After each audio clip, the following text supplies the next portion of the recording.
Fala galera, está ligada aqui na Cast TV. Hoje estamos fazendo um vídeo especial e antes de tudo quero dar parabéns a todas as mães nesse domingo especialíssimo de Dia das Mães. Parabéns para as mães novas, as mães velhas. Velhas não, mais tempos mais jovens. Não sei se ficou certo, mas você entendeu. Bem, a ideia é essa aí. Então, estamos com duas pessoas especialíssimas que já apareceram aqui e voltaram, a Luciana e a Simone Show. Então, vamos lá!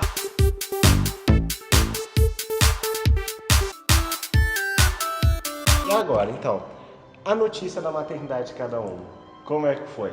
A minha história, ela é curta, assim, mas tem um pormenorzinho, que eu me casei, né, em 2010, e aí quando a gente, né, decidiu ter um filho, eu descobri que eu tinha um problemazinho de fertilidade, aí eu tive que fazer um tratamento, e aí depois desse tratamento, antes eu já tinha uma doença, né, uma doença crônica já, e assim, normalmente o médico iria me indicar para não ter filhos, né? Que não seria muito seguro eu ter filhos. Se eu quisesse ter filhos, eu teria que fazer uma série de precauções que teria que ser tão cuidadosa que era um fator eu pesar se valia a pena ou não, né? Mas a gente já decidido a ter filhos, mesmo assim, eu descobri que também tinha ainda um outro problema para resolver, né? De fertilidade, um tipo de um cisto, né? No meu óvulo. E aí eu tinha que fazer um tratamento que não era um cisto comum, era um cisto bem grande. Talvez eu teria que remover. E aí depois desse tratamento eu ia saber se eu ia ter que remover, né? E isso ia afetar, né? Se ia engravidar ou não. E a gente fez, né? Esse tratamento, né? Sempre confiando que Deus permitiria, que seria feita a vontade dele, se fosse a gente ter um filho, que aconteceria. Mas assim, eu sempre com muita calma fiz, e aí o médico falou que depois desse tratamento levaria 6 meses, né, pra eu conseguir engravidar. Então eu só conseguiria engravidar depois de 6 meses do fim desse tratamento. Foi literalmente uma... como é que se fala aquilo? Foi um investimento a longo prazo. Um investimento a longo prazo. Foi muito assim... a gente teve vários passos, né, vários pontos que a gente teve que parar e decidir, né, se a gente ia continuar. Mas aí depois de 3 meses, antes de 6 meses, eu tinha engravidado. Ai, glória a Deus. E aí, graças a Deus, foi uma gravidez tranquila, né? E tá aí o Luquinhas, cheio de saúde. E aí? Graças a Deus. Mas aí como é que foi o... Mas quando você soube da notícia que estava grávida, como você reagiu, assim? Eu fiquei meio surpresa, né? Assim, meio surpresa assim, porque eu sou bióloga, né? Então a gente estuda muito essas coisas e aí a gente acaba meio que já desconfiando, né? De maneira muito forte quando a gente está grávida, né? Então eu já tinha uma desconfiança muito forte. Quando veio o resultado do teste, eu já falei assim, sabia, né? Já sabia que ia ser assim. Sem surpresas. Sem surpresa. Já tava achando que... Aí chegou assim pro Roberto. Então, Roberto, como havia atestado nos estudos... De acordo com De acordo com a literatura científica. Não, aí veio o resultado. Eu desconfiei, aí fiz um exame de sangue mesmo, saiu no mesmo dia o resultado. Aí mostrei pro Roberto e a gente ficou assim, muito feliz, porque pra mim parecia que eu nunca ia conseguir, né? Depois de tantos problemas, né? Pra mim parecia impossível. Eu já tava assim achando que, né, não ia conseguir ter filhos, né? Então, para mim foi bem diferente, porque como eu já contei no outro vídeo, né? É bom você ver se você não viu. Eu não tinha uma vida, digamos assim, correta, né? Então eu engravidei antes de casar. Então, pra mim foi um choque, que não foi nem tão choque, porque eu meio que sabia que isso poderia acontecer a qualquer momento.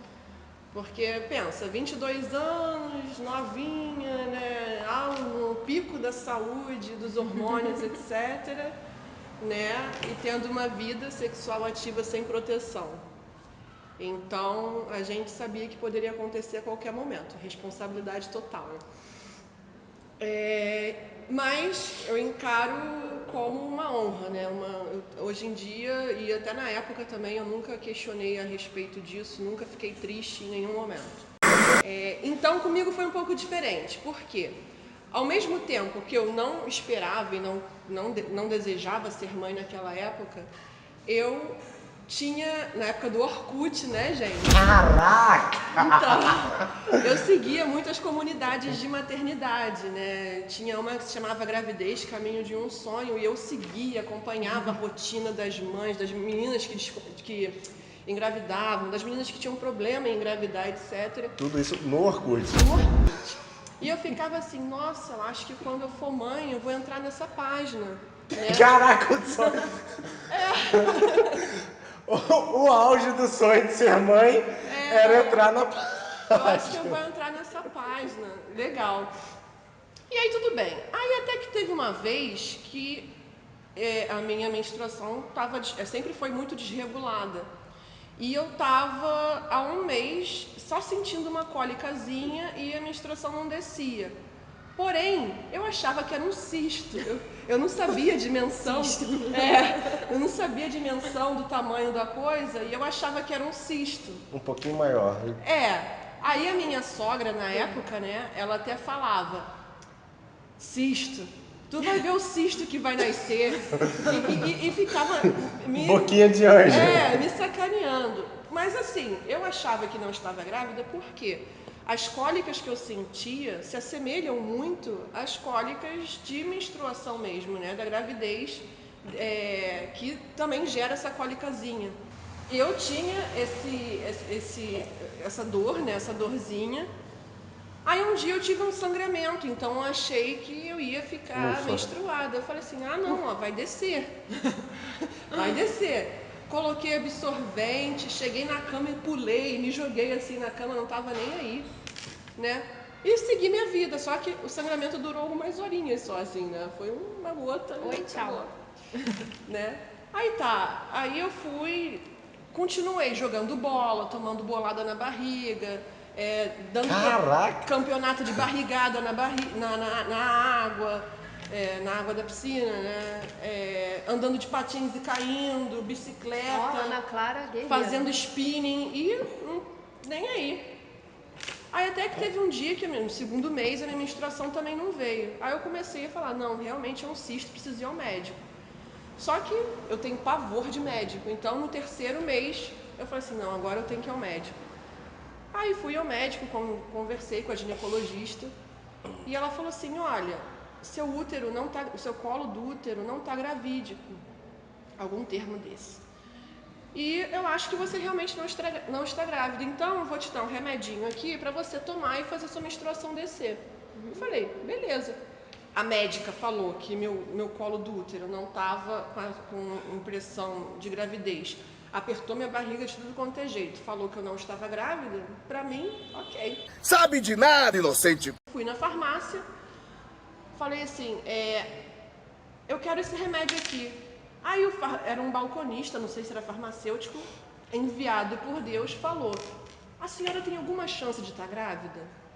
Aí eu falei, olha, não sei. Eu acho que sim e que não. Ele falou assim, então já que a senhora está no acho, vamos fazer o seguinte, faz um exame, um teste de gravidez primeiro e depois você toma esse remédio. Depois você pode vir aqui e comprar. Mas ele te falou que era o remédio? Ele falou, se a senhora estiver grávida e tomar esse remédio, você vai abortar a criança. Aí eu falei, ok. Nossa, que abençoado, né? Muito abençoado mesmo. Hoje em dia, pena que eu não sei, nunca mais o vi.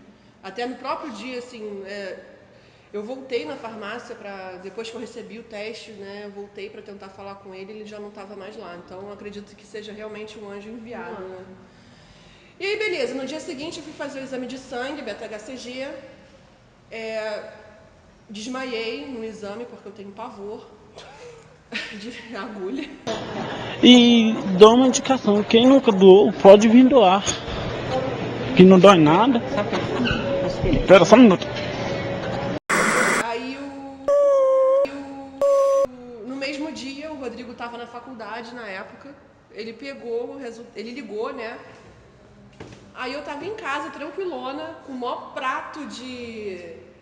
Eu não lembro o que eu tava comendo, mas tava com uma bandeja de comida em cima da barriga, assim, mas comendo muito. Tava, assim, né? Novidade. Eu já como a beça, grávida, Não, mas então... grávida, então... Né? Comendo.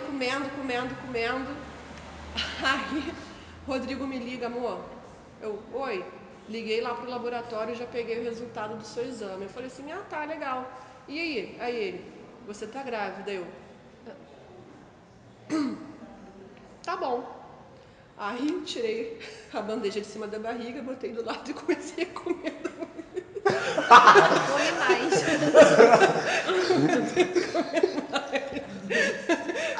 O problema é, não dois. pode parar de comer. A questão é essa. Come mais que agora são 2. Então.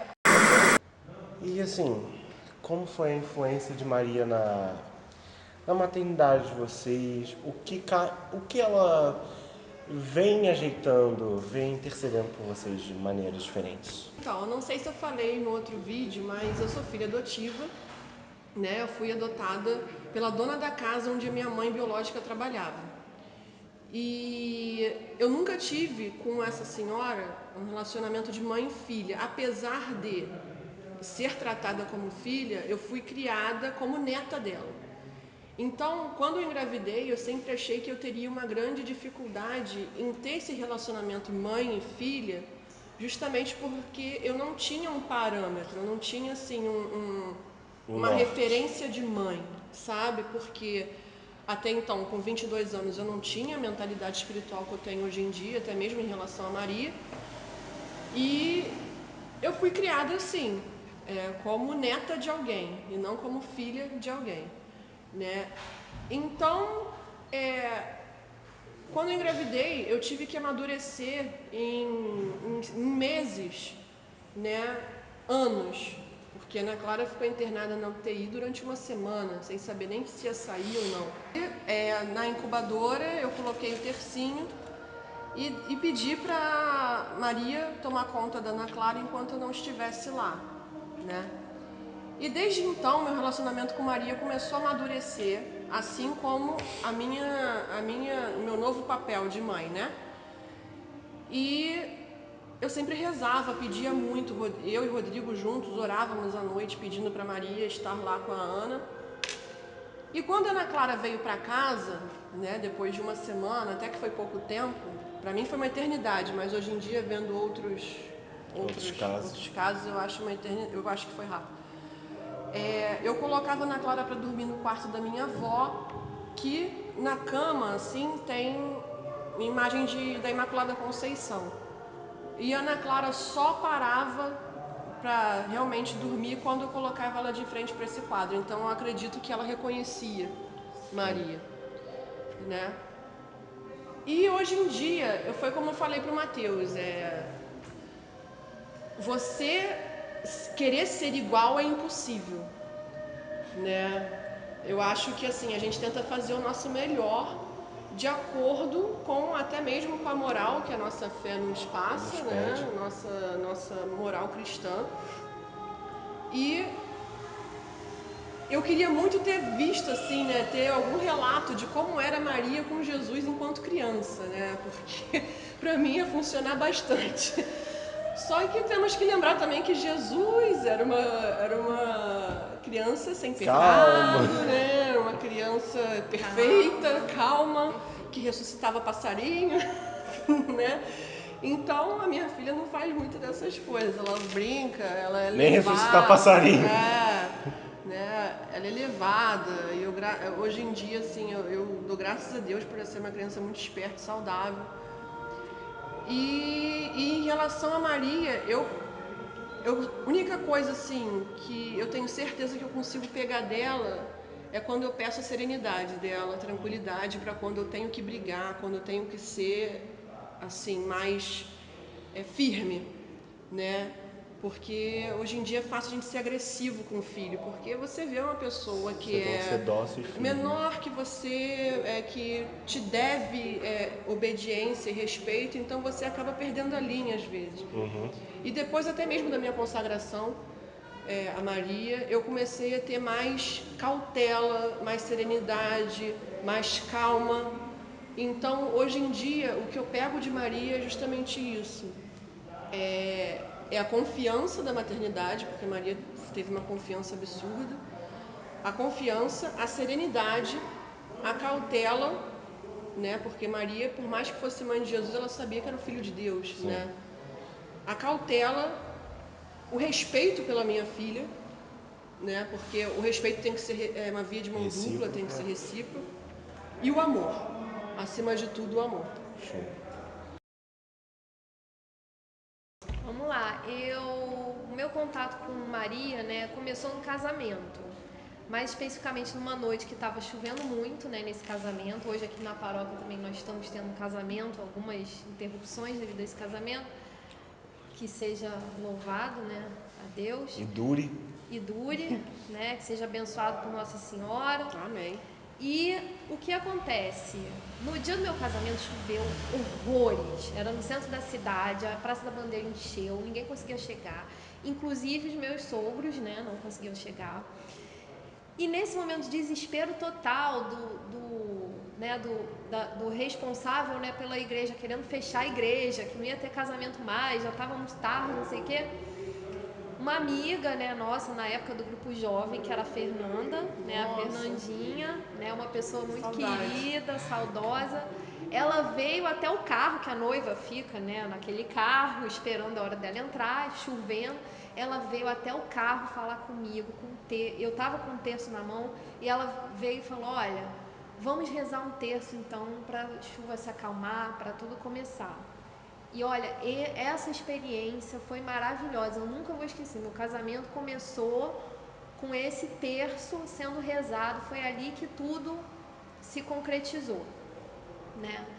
E Nossa Senhora já vinha na minha vida, né? Curiosamente, uma pessoa que não teve filhos, né? Uma tia-avó minha, né? Uma tia Contita. E ela sempre muito devota, uma pessoa assim, que não conseguiu ter filhos, né? Embora ela tenha adotado, ela não conseguiu, mas ela que me ensinou essa questão do terço.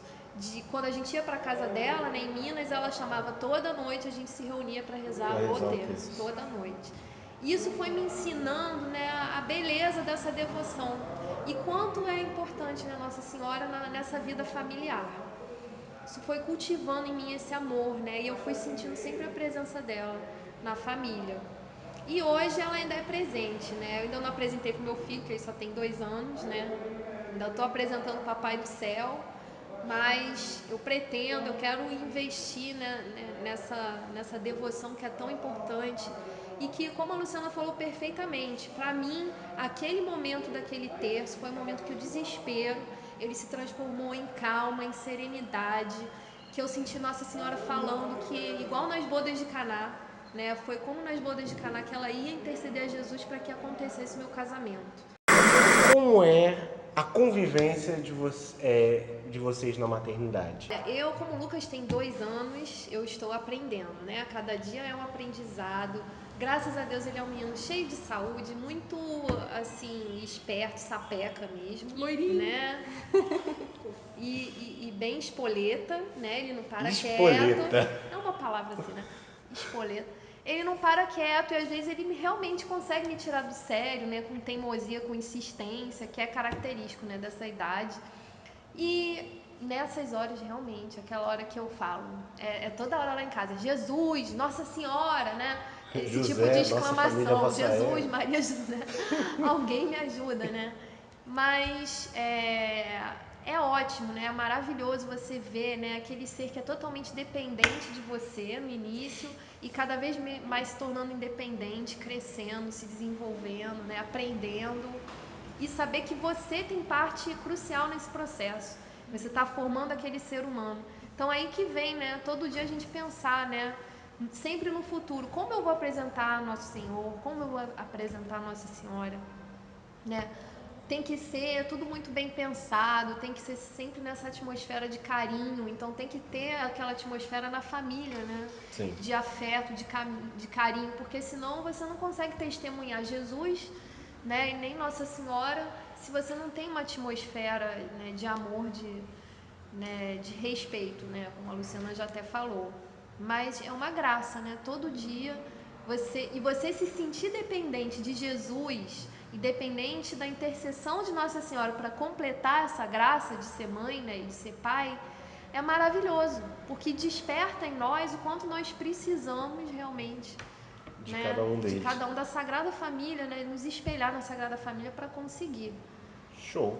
Então, o meu relacionamento com a Ana Clara é... Tem Já várias ri, já. nuances. Então, Deus me deu a honra, né, de ser mãe de uma criança muito inteligente, muito esperta, Verdade. desde pequena. Ela já tem 9 anos e desde pequenininha ela é muito precoce em muitas coisas, né?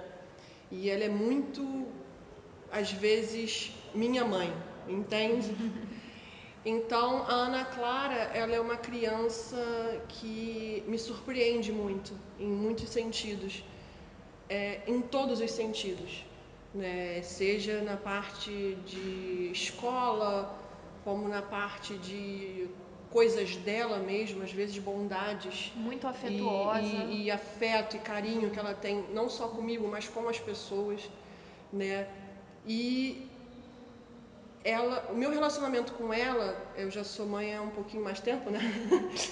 7 anos também só. A evolução de um relacionamento, né? O crescimento de um relacionamento, porque a gente cresce junto, né? Eu costumo falar isso até mesmo para ela. Porque ao mesmo tempo que ela só tem 9 anos, eu só sou mãe há 9 anos. Né? Ela não nasceu sabendo tudo, assim como eu não sei tudo. Né? Então, o meu relacionamento com ela hoje em dia é de parceria, sabe? Nós somos amigas acima de tudo. Então, graças a Deus, é muito mais amor do que bronca, né? Porém, eu sou uma mãe muito brincalhona. Eu sou uma mãe que, às vezes, realmente passa até dos limites da brincadeira. Chega na zoeira. E ela cresceu assim, uma criança alegre, uma criança brincalhona. Né? Então, teve até um dia que a gente estava fazendo pizza, ela encheu o saco, queria me ajudar. Mamãe, posso te ajudar? Eu falei assim, filha, não. Mamãe, posso te ajudar? Filha, não. Mamãe, posso te ajudar? Eu falei, quer me ajudar? Então me ajuda. Peguei farinha, virei na cabeça dela. Peguei ovo, taquei na cabeça dela. Ela, não, ovo não. Saiu correndo pela casa, eu saí correndo atrás dela com 2 ovos e sabe? Então, nosso relacionamento, assim, é de brincadeira, né? E foi isso que eu quis, sempre quis. Eu sempre quis ser uma mãe não rigorosa ao ponto de ser uma mãe chata, porém uma mãe brincalhona, mas com firmeza, quando eu tenho que ser firme. Porque... Tem autoridade no momento de certo, exato. Mas tem a amizade dela também. Porque com isso a gente tem uma relação bacana, uma relação assim de... não que eu não dê bronca nela, não, pelo amor de Deus, eu dou bronca nela também. Mas ela eu queria que ela crescesse feliz. Sim. Que as recordações dela fossem muito mais disso, de momentos de brincadeira, alegres, do que momentos de braveza e etc. Então, eu quero que ela tenha histórias para contar comigo. Tipo as pérolas, né? Histórias felizes, histórias alegres, né? Porque, não que eu não tenha sido feliz, mas hoje em dia, se eu for contar uma história da minha infância, eu lembro muito mais de coisas assim, pô, teve um dia que eu apanhei de toalha, entendeu? E eu não queria, isso pra ela, sabe? Então, assim, nossa relação é essa, é de amizade, é de cumplicidade, é de oração, né? Porque eu incentivo muito isso nela. E, acima de tudo, parceria. E, graças a Deus, tenho um marido, o pai dela, né? Meu marido, hiper presente, me ajuda em muitas coisas também, né? Então, assim... E eu sou mãezona de vovó mesmo, sabe? Aquelas mães que vão ser aquelas avós que adoram cozinhar, que a casa fica com cheiro de bolo. Vivo fazendo coisa que ela gosta, vivo dando presentinho fora de hora, sabe? Dei todos os presentes pra ela no aniversário. Não sabe da dica. Porém, assim, ao mesmo tempo que eu chego e dou... Agora com essa concepção, né? Eu chego assim... Ovo de Páscoa, ela não ganha um só, ela ganha 3, ela ganha 4, sabe? Mas, assim, é algo meu, sabe? É algo meu, assim. Mas, ao mesmo tempo, eu levo ela para fazer caridade, entende? Eu levo ela para ver Se você tem, você também tem que ter a o oportunidade de tato com as fazer. pessoas que precisam. Sim. E sempre que a gente tem isso, eu falo assim, olha o quanto você tem, o quanto de valor você tem que dar a tudo que você tem. E o quanto você tem para repartir também. Né? Então hoje mesmo foi um dia que a gente fez essa doação de um monte de coisa dela. E é isso, o nosso relacionamento é esse. Então, galera, eu espero que vocês tenham gostado realmente desse vídeo. Eu amo de paixão essas duas aqui, grandes amigas minhas. Mamãe. E assim, são assim, considero os dois casais como exemplos também, que tiveram exemplos em Maria. E espero que também essa conversa acabe sendo dicas para novas mães ou mães que queiram construir um relacionamento melhor. Então, se você gostou desse vídeo, já deixa aqui o seu gostei, se inscreve aqui no canal, aperta esse sininho para receber a notificação que o YouTube está acabando com vários youtubers. Eu não apertei sininho, mas vamos apertar. Vamos apertar. Também não. Então, vamos compartilhar aqui. Quem compartilha evangeliza. E é isso aí. Valeu. Show! Show!